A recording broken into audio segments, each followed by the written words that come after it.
So లూకాసు వార్త 1వ అధ్యాయానికి వెళ్దాం ఒకసారి. సో మరొక పిలుపు గురించి ఇక్కడ మనం చూద్దాం, వాళ్ళు ఎలా రెస్పాండ్ అయ్యారో చూద్దాం. లూకాసు వార్త 1వ అధ్యాయము 28వ వచనం నుండి చదువుకు. దేవదూత మరియ దగ్గరికి వచ్చి మరియ పట్ల దేవునికి ఉన్నటువంటి చిత్తం ఏమిటో పిలిపి అంటే ఇక్కడ దేవుడు దూత ద్వారా మరియకి బయలుపరుస్తాడు. ఫస్ట్ టైం దేవదూత మరియ దగ్గరికి వచ్చి అంటున్న మాట ఒకసారి గమనించిన చదువుతాను. దయాప్రాప్తురారా, నీకు శుభము, ప్రభువు నీకు తోడయున్నాడని చెప్పాను. ఆమె ఆ మాటకు బహుగా తొందరపడి,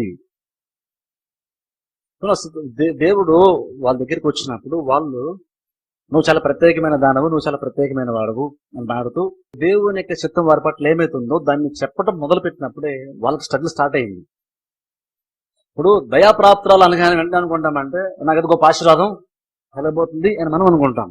దేవుడు నోరు తెరిచి మాట్లాడుతున్నాడు కానీ ఇది నాకు సంతోషం కలిగించే విషయం అనుకుంటున్నాం. కానీ బైబిల్లో మనం చూసినప్పుడు దేవుడు ఈమె దగ్గరకు వచ్చి ఆమె గురించి నీకు శుభము అని మాట్లాడుతున్నప్పుడు ఆమెకు యాక్చువల్గా టెన్షన్ ఫీల్ అయినా ఆమె. ఇప్పుడు చూడండి, నిజంగా యాక్చువల్ ఏదో ఉంటుంది. ఎందుకంటే ఒకసారి దేవుడు మన దగ్గరకు వచ్చి ఒక విషయం తెలియపరుస్తూ ఏదైనా చెప్పబోతున్నాడంటే అర్థం ఏంటంటే మిగిలిన వాళ్ళు అందరూ కాకుండా దేవుడు నా దగ్గరికి ఎందుకు వచ్చాడు, ఫస్ట్ స్ట్రగుల్ అది. ఎందుకంటే దేవుడు వచ్చాడని చెప్పాడంటే ఆ దేవుడు నేను పిలుచుకుని ఏర్పాటు చేస్తాను అన్నప్పుడు అది వినడానికి చాలా సంతోషకరంగా అనిపిస్తుంది. కానీ అది చేసే విషయానికి వచ్చేసరికి మాత్రం అందులో చాలా పరిస్థితులు అందులో ఉంటుంటాయి.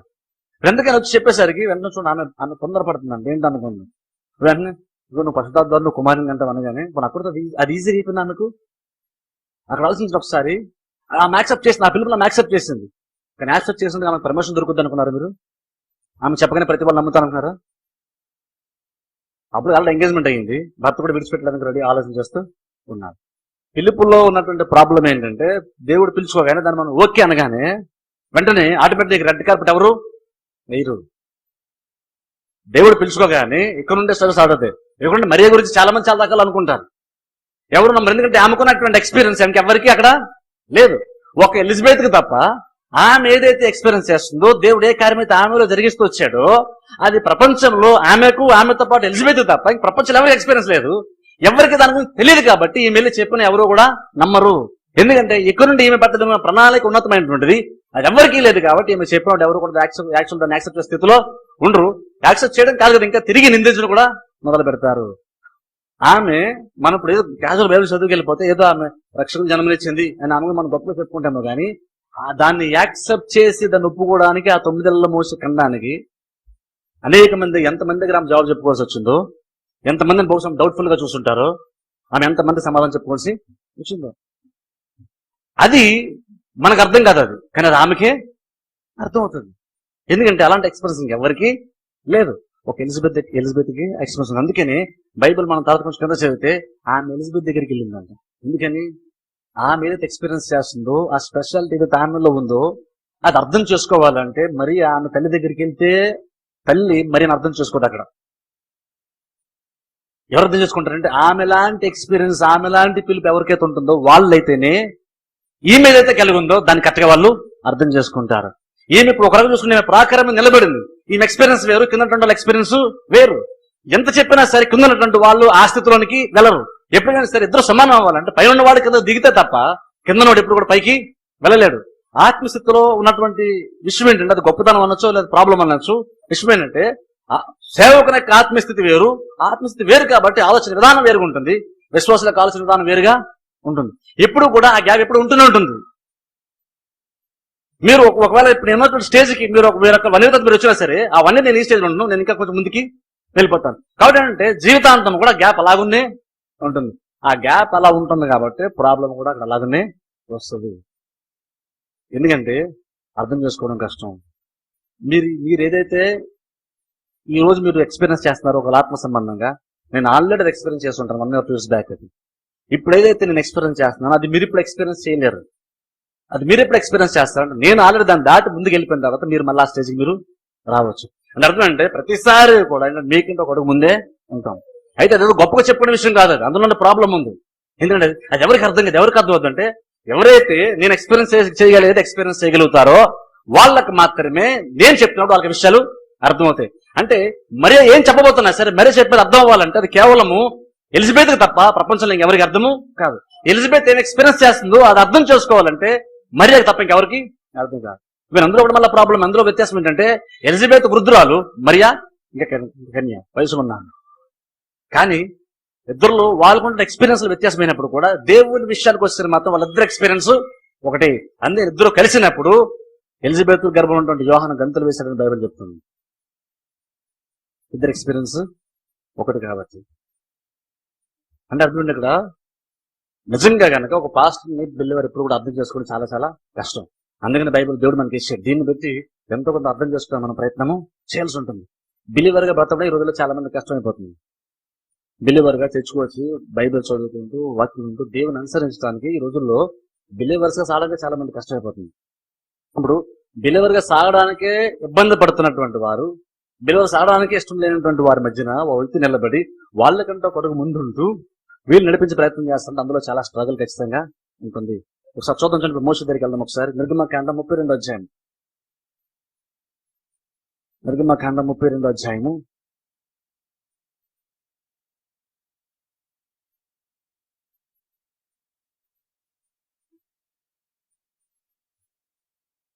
సో మోషే దీని మీద కొంచెం చూసుకున్నాం. మోషే కొండపైకి వెళ్ళి దేవునితో సహవాసం చేస్తున్నాడు. 40 రోజులు అవుతుంది. దేవుని యొక్క పదాజ్ఞను తీసుకొని ఆయన కింద రాబోతున్నాడు. మోషే పైన గొప్ప ఆత్మీయ అనుభవం ఉన్నాడు. దేవునితో ముఖాముఖిగా ఉన్నాడు. 40 దినాలు దేవునితో సహవాసం చేస్తూ ఉన్నాడు. అది చాలా మంచి ఎక్స్పీరియన్స్ మోషేకి. 40 రోజులు గడిచినట్టు కూడా బహుశా మోషేకి తెలియకుండా 40 రోజులు కొండపైన గడిపేశాడు. నేను వెళ్ళి దేవునితో మాట్లాడి దేవునితో సహవాసం చేసి వచ్చేస్తానని చెప్పినటువంటి మోషే వెళ్ళి 40 రోజులు అయిపోయినా సరే కిందకి ఇంకా రాలేదు. ఈ లోపు కింద గొప్ప మార్పు జరిగిపోయింది. మోషే లేకపోయేసరికి కిందన ప్రజలు ఇష్టానుసారంగా జీవించడం మొదలు పెట్టారు. ఎప్పుడైతే మొదలు పెట్టారు చూడండి ఒకసారి అక్కడ దేవుడు మాట్లాడుతున్నాడు. 7వ వచనం చదువుకున్నాం. ఇక్కడ చూడండి, కింద ప్రజలు ఇక్కడ అక్రమం చేస్తూ ఇష్టానుసారంగా జీవిస్తూ విగ్రహారాధన చేస్తూ బంగారం అంతా కూడా తీసుకుని పోత పోసి ఒక దూడను తయారు చేసి ఆ విగ్రహం చేసుకుంటూ ఐగుప్తు నుండి మనకి ఇక్కడ తీసుకొచ్చినటువంటిది దేవుడు యెహోవా ఇది అని వాళ్ళ విగ్రహాన్ని చూపిస్తూ ఆ విగ్రహమే దేవుడు యెహోవా అని వాళ్ళు చెప్తున్నారు. ఆ వాళ్ళు యెహోవా అన్న పేరు ఆ విగ్రహం పెట్టినప్పుడు కూడా ఇంకొక దేవుడు దాని విగ్రహారాధన పిలుస్తున్నాడు. అయితే ఇక్కడ చూస్తే మోషే మంచి ఎక్స్పీరియన్స్ ఉన్నాయి. ఇక్కడ ఆత్మ సంబంధం చూసుకుంటే దేవుడితో ఉన్నాడు. దేవుడితో కష్టం మంచి ఎక్స్పీరియన్సే. అందుకే 40 రోజులు అయిపోయినా సరే మోషకి అదేం తెలియట్లేదు. కానీ తేరప్పుడు ఆయన అంతగా ఆత్మ సంబంధంగా ఆ సంతోషిస్తూ ఎంజాయ్ చేస్తున్నటువంటి మోషే దగ్గరికి మోషే దేవుడు పక్కన మాట అంటున్నాడు, నువ్వు కిందకి వెళ్ళి ఒకసారి చూడు, నీ ప్రజలు ఏం చేస్తారు, వాళ్ళు విగ్రహాన్ని చూసుకొని ఏదో ఐగుప్తుని బయట తీసుకొచ్చినటువంటిది యెహోవా ఇదే అని చెప్పేసి వాళ్ళు విగ్రహారాధన చేస్తున్నారు, నువ్వు వెళ్ళి చూడు అన్నాడు. ఒకసారి ఆలోచించండి, ఇది మోషకి ఎలా ఒకసారి ఆలోచించండి. మోషే అప్పటి వరకు మోషకి ఎక్స్పీరియన్స్ ఏంటి తెలుసా? ఆత్మ సంబంధంగా దేవునితో సహవాసం చేస్తూ ఒక గొప్ప ఆత్మీయ స్థితిలో ఉన్నాడు. అక్కడ బలపడుతున్నాడని చెప్పొచ్చు. వరం చెప్పాలంటే దేవునితో సహవాసం చేస్తున్నాడు కాబట్టి ఆ స్థితిని మోషే ఎంజాయ్ చేస్తున్నాడని చెప్పొచ్చు. కానీ ఎంజాయ్ చేస్తున్నాడు కానీ శని ఇప్పుడు దేవుడు అంటున్నాడు, నువ్వు ఇంత ఎంజాయ్మెంట్ ఎక్కడ ఉంది కానీ ఇప్పుడు ఇక్కడ ఉన్నావు, నీళ్ళు లేదు, నువ్వు అక్కడికి వెళ్ళాల్సిందే. జస్ట్ ఒకసారి అది ఎక్స్పీరియన్స్ చేసే వాళ్ళకి అది దాని వ్యత్యాసం తెలుస్తుంది. మోషే కొండపైన చాలా కంఫర్టబుల్ ఉంది, ఎందుకంటే దేవునితో సహవాసం చేస్తున్నాడు. ఆయన ప్రాబ్లం ఏమి లేదు అక్కడ. ఒకవేళ నిజంగా దేవుడు మోషే ఇద్దరు పర్సనల్ అనుకున్నప్పుడు అక్కడ పెద్ద ప్రాబ్లం ఏది ఉంటే మోషే వైపు ఉండాలి, కానీ దేవుని వైపు నుంచి ఏం ప్రాబ్లం ఉండదు. కాబట్టి మోషే ఒకటే దేవునితో సహవాసం చేయడం, మోషే ఒకటే దేవునితో సాగడం అంటే, మోషే దేవుని యొక్క వాక్యాన్ని విని దేవుడు చెప్పింది చేయడం అంటే మోషే చాలా ఈజీ అక్కడ. అందుకే నేను 40 రోజులు ఈజీగా ఉండిపోయాడు. కానీ ఇప్పుడు దేవుడు అంటున్నాడు, మోషే ఇప్పుడు నువ్వు బాగానే నా సహవాసం ఉన్నావు, నువ్వు దీన్ని ఎంజాయ్ చేస్తుంటావేమో, నీకు సంతోషం కలిగించుంటావేమో, కానీ ఇప్పుడు నువ్వు కిందకి నువ్వు వెళ్ళక తప్పదు. కింద ఏం జరుగుతుందో ఆల్రెడీ దేవుడు మోషేకి చెప్పేశాడు. ఒకసారి ఆలోచించండి, కొండ మీద ఉంటేనేమో ఆయన చాలా సంతోషం కలుగుతుంది, కానీ వీళ్ళు నువ్వు కిందకి వెళ్ళాలి. నిజంగా ఈ రెండు చాయిసెస్ ఉంటే మనం ఏం కోరుకుంటాం చెప్పండి? ఏం కోరుకుంటాం? దేవునితో సహజంగా కోరుకుంటాం. ఎందుకంటే కిందకి వెళ్తే ప్రాబ్లం, చూడకుండా చూడాల్సి వస్తుంది, బహుశా వాళ్ళు సరిదిద్దాల్సి వస్తుంది, అక్కడ ఏదో చేయాల్సి వస్తుంది. కిందకి వెళ్తే లక్షల మంది ప్రజలతో డీల్ చేయాల్సిన పరిస్థితి అక్కడ. కానీ ఆడికి వెళ్ళిన ఇష్టం లేదనుకోండి, పైన ఉంటే ఆయనకి ఏ ప్రాబ్లం లేదు, ఎంజాయ్ చేస్తే హ్యాపీగానే బ్రతికేస్తాడు. కానీ దేవుడు అంటున్నాడు, మోషే నువ్వు కిందకి వెళ్ళే తీరాలి.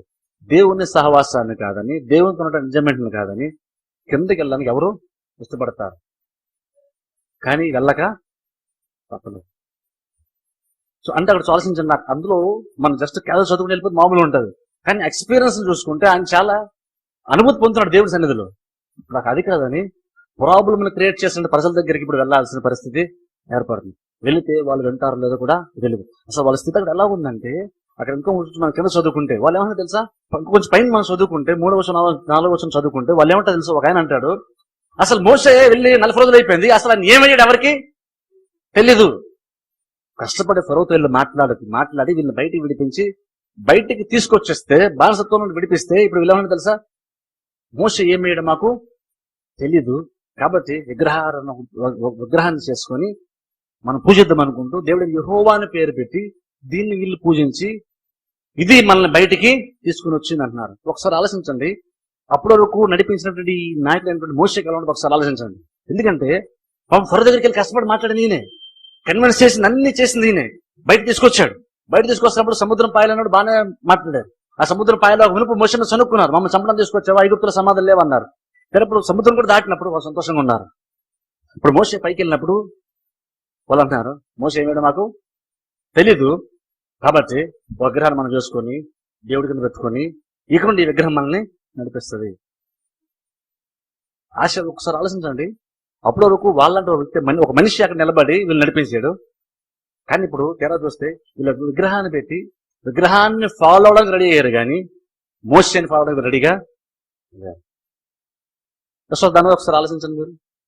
అంటే ఒక్కోసారి అంటే విశ్వాసులముగా ఒకసారి మనం ఎంత దిగజార స్థితిలోకి వెళ్ళిపోతాం ఒకసారి ఆలోచించండి.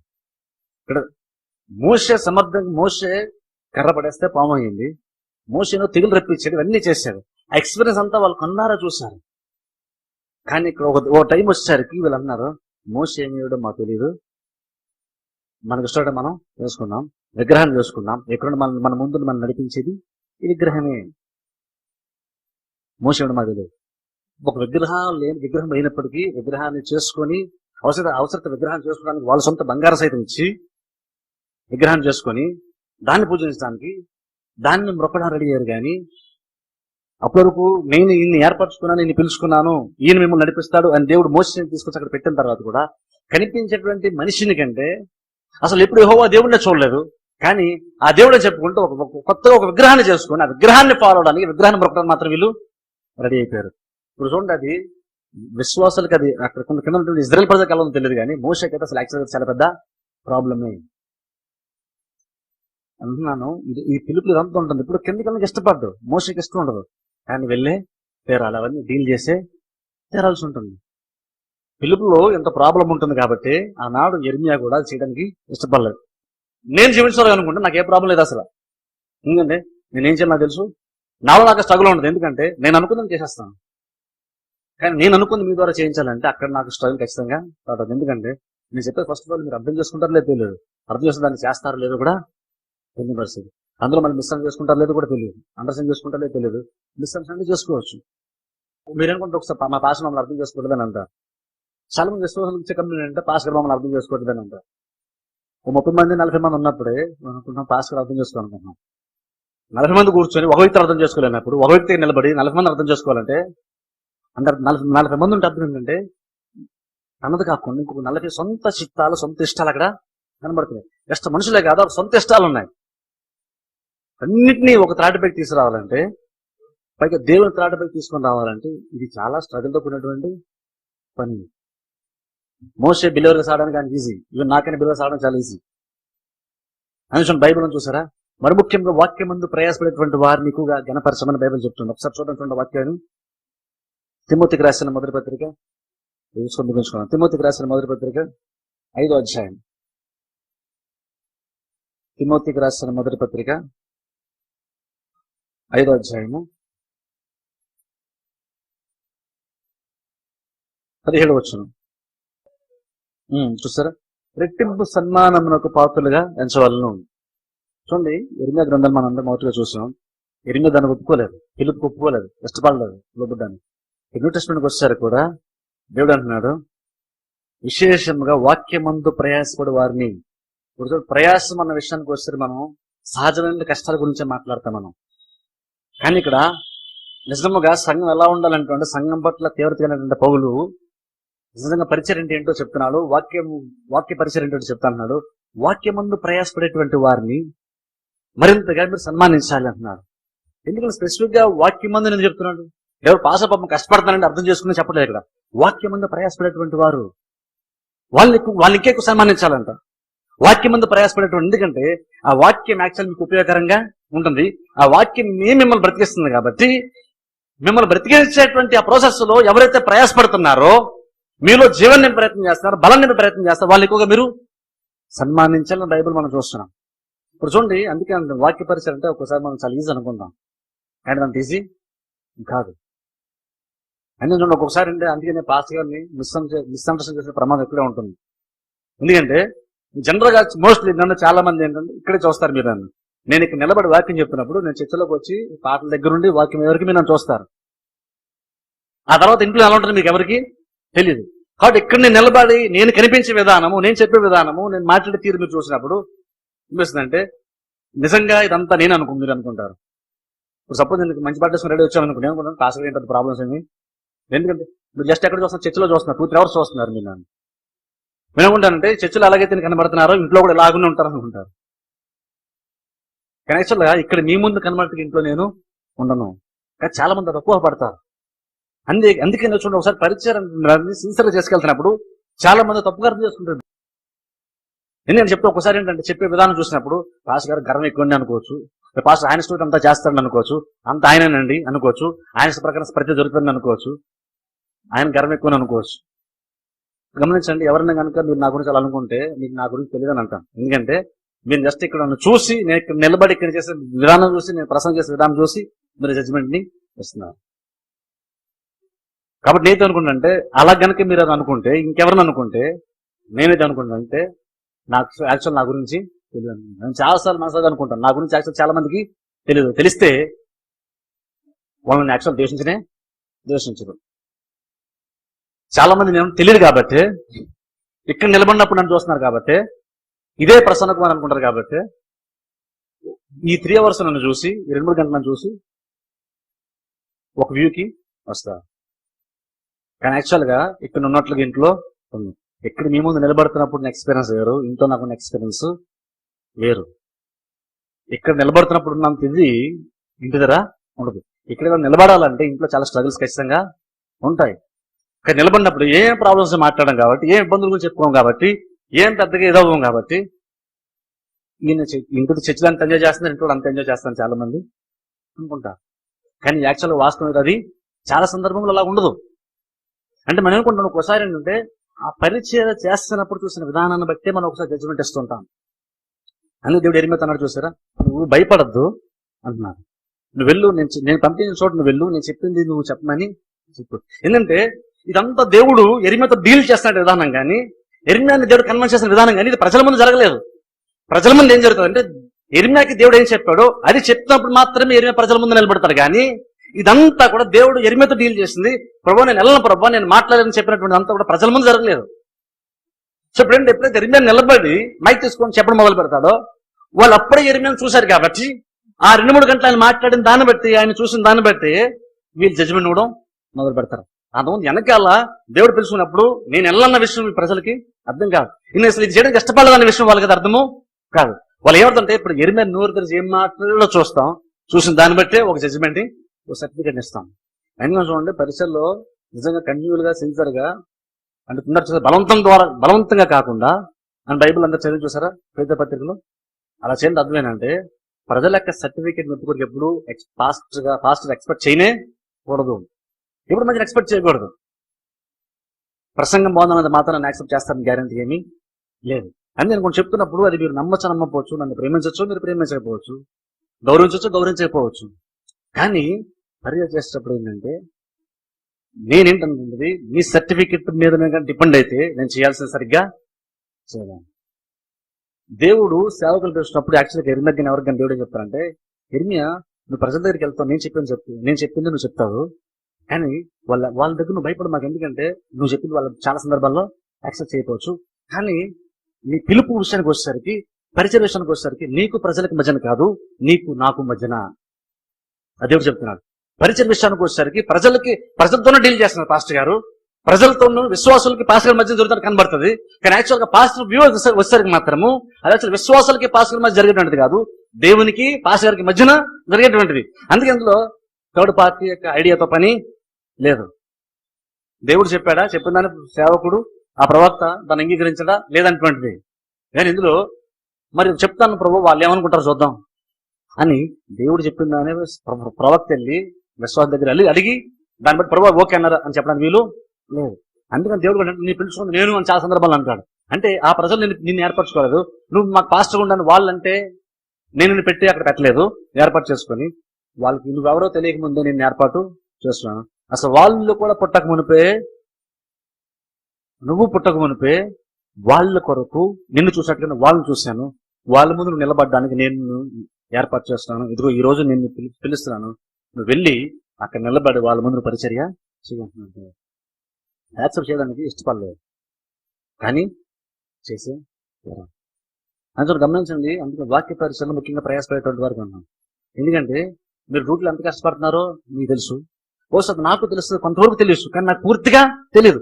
మీరు కంపెనీలో ఆయా చోట మీరు ఉద్యోగాలు చేసే చోట ఎంత రిస్క్ పడుతున్నారో కొందరు అర్థం చేసుకోగలుగుతాను, నేను పూర్తి నేను అర్థం చేసుకోలేను. కానీ ఈ సేవలో ఉన్నటువంటి డిసడ్వాంటేజ్ ఏంటంటే పాస్టర్ గారు ఏం ఎక్స్పీరియన్స్ చేస్తున్నారు విశ్వాసం అర్థం కానీ అది చెప్పిన చాలా సందర్భాలు అర్థం కాదు. ఎందుకంటే సేవకుడు ఎప్పుడు కూడా దేవుడు ప్రాకారం మీద పెట్టాడు. ఆయన ఎక్స్పీరియన్సెస్ వేరు, విశ్వాసాలకు ఎక్స్పీరియన్సెస్ వేరు.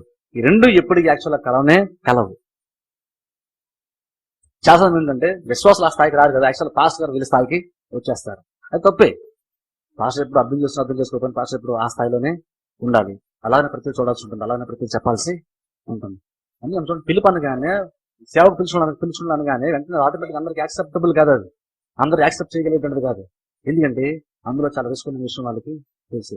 ప్రజలతో డీల్ చేయాలి. మన ఇంట్లో కూర్చొని కుటుంబంలో 2, 3, 4 ఉంటేనే కుటుంబంలో ఐక్యత తెచ్చుకోవడం, ఒకే త్రాటిపై తెచ్చుకోవడం చాలా కష్టం పరిస్థితి, ఒకే కుటుంబం అయినప్పుడు కూడా. అలాంటప్పుడు సంఘం ఉంటూ ఒక సేవకుడు ప్రతి వాళ్ళని ఏకత్రాటిపై తేవాలంటే చాలా కష్టమైనటువంటి పని. అందుకనే పౌలు కూడా రాస్తూ తిమోతితో రాస్తూ అంటున్నారు, ముఖ్యంగా వాక్యం ముందు ప్రయాసపడేటువంటి వారిని మన్నన చేయండి, గౌరవించండి. వాళ్ళ పనిని బట్టి సరే. బహుశా నాకు కొన్ని వీక్నెస్ ఉండొచ్చు, కొన్ని సందర్భాల్లో బహుశా మీకున్నంత గొప్పతనం నాకు లేకపోవచ్చు. కానీ పౌలు ఏమంటాడంటే వాళ్ళు చేసిన పరిచర్యను బట్టి, వాళ్ళు చేసిన పనిని బట్టి వాళ్ళు గౌరవించండి. ఆ పని జరుగుతున్నంత వరకు ఆ వ్యక్తిని మీరు గౌరవించండి. ఆ వ్యక్తి మీకంటే గొప్ప వాక్చాతుర్యం లేకపోవచ్చు, మీకున్న తెలివితేటల వ్యక్తి లేకపోవచ్చు, మీకున్న ఎక్స్పీరియన్స్ సహజంగా లోక సంబంధం వల్ల లేకపోవచ్చు, కానీ ఆ వ్యక్తి చేసే పని మీకు చాలా అవసరం కాబట్టి ఆ వ్యక్తి చేసే పనిని బట్టి ఆ వ్యక్తి మీరు ఘనపరచండి. ఎందుకంటే ఆ వ్యక్తి ఉన్నంత వరకు, ఆ వ్యక్తి మీ మధ్య నుండి కరెక్ట్గా పరిశీలన చేస్తున్నంత వరకు మీకు అది మేలుకరంగా ఉంటుంది. ఎందుకని చూడండి, కొన్నిసార్లు మీరు అర్థం చేసుకోలేకపోయినా సరే, కొంచెం బాధ కలిగించినా సరే, అది ఎక్కువగా డిస్టర్బ్ చేయించుకోవడం ఇష్టపడను, దాన్ని జయించడానికి ప్రయత్నం చేస్తాం.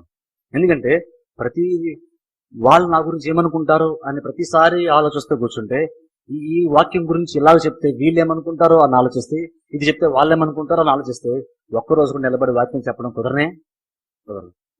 అందుకని ఒక డిసైడ్ అయిపోయిందంటే మనం చేయాలనుకుని మనకి ఎంత అనిపిస్తుంది చేసుకుంటూ వెళ్ళిపోయాం. మనకి దేవుడు దర్శనం అయితే ఇచ్చాడు, ఆ దర్శనం బట్టి చేసుకుంటూ వెళ్ళడమే.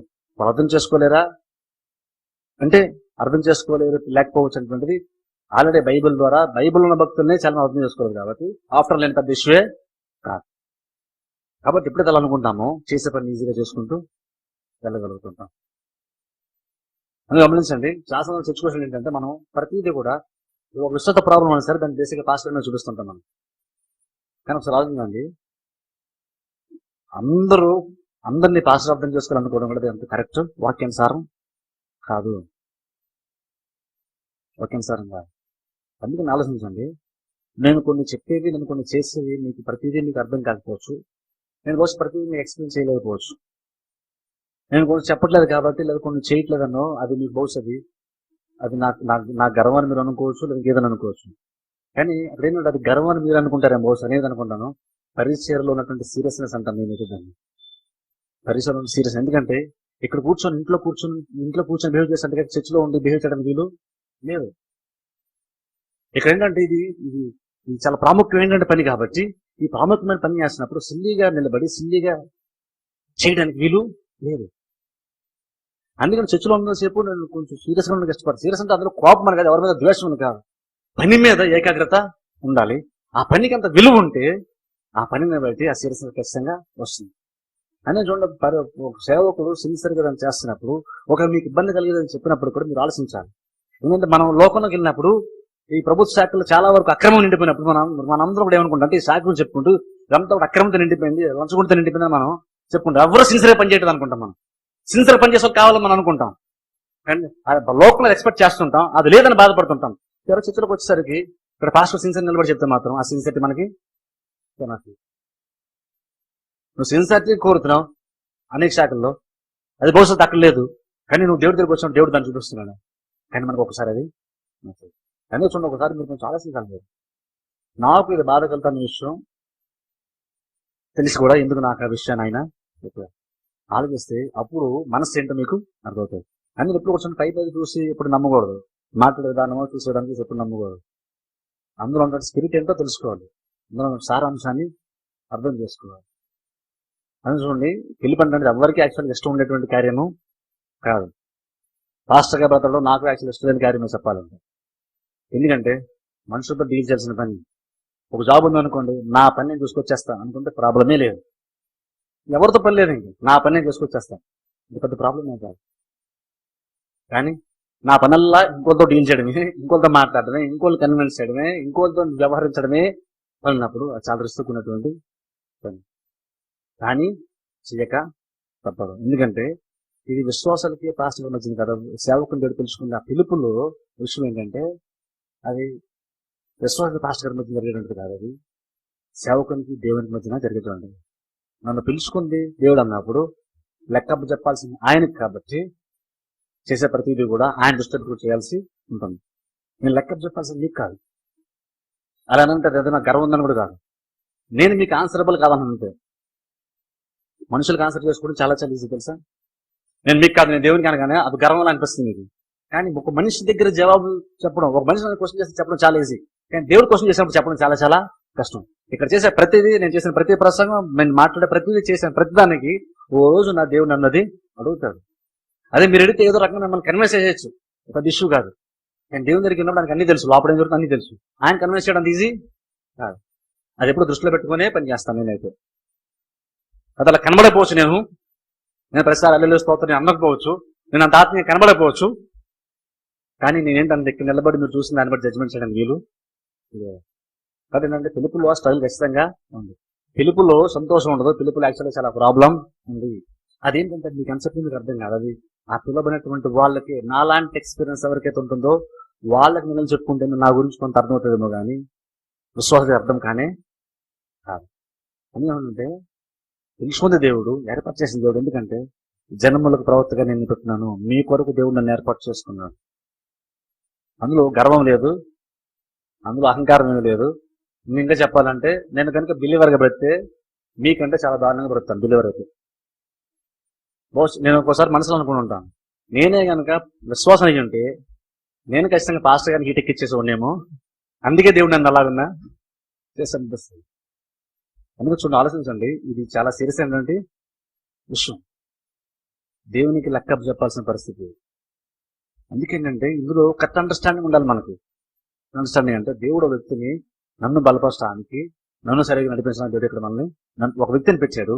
ఆ వ్యక్తిని అర్థం చేసుకుని ఆ వ్యక్తి చెప్పేటువంటి ఆ వ్యక్తి ఇచ్చిన వాక్య పరిచయం, వాక్యాన్ని బట్టి గణపరుస్తూ లోబడితే అందులో సేవకుని చాలా ఆనందం కలుగుతుంది. ఒక పాస్టర్ గారికి ఎప్పుడు ఆనందం కలుగుతుంది తెలుసా? ఒక బిలివర్ ఎక్కువ దశమాయిస్తే ఆనందం కాదు. ఎప్పుడు తెలుసా? తాను చెప్పినటువంటిది ఆ బిలివర్ లో క్రియారూపంగా చూసినప్పుడు పాస్టర్ గారికి ఆనందం కలుగుతుంది. అంటే ఏంటంటే ఇక్కడ మీరు గంట నేను ప్రసంగం చేస్తే నేను ఇంట్లో గంట ప్రిపేర్ అని అనుకుంటారేమో, నేను గంట ప్రిపేర్ అవ్వను, చాలా రాత్రి నిద్ర మానేసి ప్రిపేర్ అవ్వాల్సి వస్తుంది ఒక్కోసారి. ఆ ప్రయాసం అంతా ఏంటంటే ఒక బిలివర్ లో దాని కార్యరూపం దాల్చిన చూసినప్పుడు ఆ కష్టం అంతా మర్చిపోతాం. మన బిడ్డలని పెంచుతాం, కష్టపడి పెంచుతాం. వాళ్ళకి ఏ కష్టం తెలియకుండా వాళ్ళు చిన్నప్పటి నుండి మంచి బట్టలు కొని ఫీజులు కట్టి కష్టపడి పెంచుతాం. మనం వాళ్ళు ఎంజాయ్ చేస్తున్నప్పుడు, మనం అనుకున్న స్థితిలో వాళ్ళు ఉన్నప్పుడు ఆ కష్టం అంతా మనం తల్లిదండ్రులు మర్చిపోతాం. సేవకుడు యాక్చువల్గా అంతే. నిజంగా సేవకుడికి ఎప్పుడు ఆనందం కలగదంటే చర్చ డెవలప్ అయితే ఆనందం కలగదు, రసభాగాలు కానులు ఎక్కువ వస్తే ఆనందం కలగదు. ఏ ఉద్దేశంలో అయితే పరిచయం చేస్తుందో ఆ ఉద్దేశము విశ్వాస జీవితంలో కార్యరూపం దాల్చి చూసినప్పుడు ఒక సేవకునికి చాలా ఆనందం కలుగుతుంది. కాబట్టి కావాల్సిన పిలుపు అనేటువంటిది అంత సులువైన కార్యము కాదు. అందరూ కూడా వద్దని అన్నారు. ఎవరికి ఇష్టం ఉండదు, ఎందుకంటే అందులో చాలా రిస్క్ ఉంది. అయినా సరే ఎందుకంటే దేవుడు ప్రవక్తను పెట్టాడు. ఇంత మిస్అండర్స్టాండింగ్ వచ్చిన దేవుడు అలా పెట్టడం అవసరమా అంటే దేవుడు ఎందుకు ఏర్పాటు చేస్తున్నాడో తెలియదు. ఆ వ్యక్తిని ఎందుకు ఏర్పాటు చేసుకుంటాడు, నన్ను ఎందుకు ఏర్పాటు చేసుకుంటాడో మనకు తెలియదు. కానీ దేవుడు ఏర్పాటు చేస్తున్నాడు. దేవుని లోబడే తీరాలి, దేవుడు చెప్పిందే చేయాలి. మిగిలిన దేవుని చేతులకి ఇదిగో. కాబట్టి పరిశుద్ధం తీసి జరిగేటువంటి కార్యము కాదు, వాక్య పరిసరం తీసి జరిగేటువంటిది కాదు. కానీ దీన్ని సిరా తీసుకొని దేవుడు నన్ను బలపరచడానికి, నన్ను సరిచేయడానికి, నన్ను ఆశీర్వాదం నడిపించడానికి, వ్యక్తిని దేవుడు గర్భంలో పుట్టక ముందు దేవుడు పిలుచుకోవడానికి గ్రహించి వ్యక్తి చేసే పనిని బట్టి నన్ను గౌరవించమని చెప్పట్లేదు. వ్యక్తి నన్ను చేసే పనిని గౌరవిస్తే ఆటోమేటిక్ నాకు గౌరవం వచ్చినట్టే. గౌరవం చేస్తే గొర్రెలు ఎంతగా ఆశీర్వాదం పడతాయో కాపురు అంతగా ఆశీర్వాదం పడతాడు. నా ఆశీర్వాదం అంతా నీ ఆశీర్వాదం మీద డిపెండ్ ఉంటుంది. నా సంతోషం అంతా నీ సంతోషం మీద డిపెండ్ అయ్యి ఉంటుంది. అందుకన్నాను ఇది సులువుగా జరిపే కార్యం అని అనుకునే పిలుపులో చాలా స్ట్రగుల్ ఉంది, ఇబ్బంది ఉంది. అయినా సరే చేసుకుంటూ వెళ్తాం, ఎందుకంటే దేవుడు చెప్పాడు కాబట్టి. మోకరించి ప్రార్థన చేసుకుంటాం.